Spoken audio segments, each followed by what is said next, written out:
people will do bad things and then horrible stuff happens to them as a result? Baloney! I don't believe it for a second.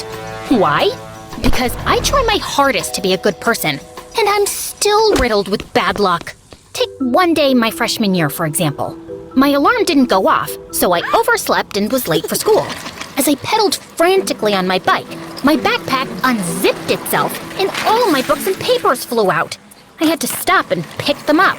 When I had finally gathered up all my things, I tried to get back on my bike, but my skirt was stuck in the chain. I tried to wrench it loose and ended up ripping it. Ugh. I was closer to school than home at that point, so I decided to just change into my gym shorts when I arrived. I got on my bike and pedaled as hard as I could. I was so late. All of a sudden, I felt a bump and heard a popping noise. Then my back tire started to sink. No!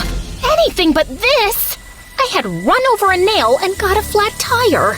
Dejectedly, I walked my bike all the way to school. I was more annoyed than angry at that point. When I finally arrived, I grabbed a tardy slip from the office, quickly changed into my shorts in the locker room, and went to my first period class, which I had almost missed entirely. Could this day get any worse? Evidently, it could. I had a big assignment due for second period. It was something I worked all weekend on. But when I went to grab it from my backpack, it was missing. I must have missed picking it up when my backpack exploded on the ride over. What did I do to deserve this? I felt like I might cry, but since that wouldn't help solve my problem and would only serve to embarrass me, I held back the tears. Instead, I went to my teacher and explained the problem. I'm afraid I'll have to dock points for tardiness. Yes, ma'am. I trudged back to my desk. The rest of class seemed to pass by in slow motion.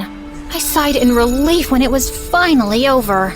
As I headed back to my locker, I heard some girls whispering from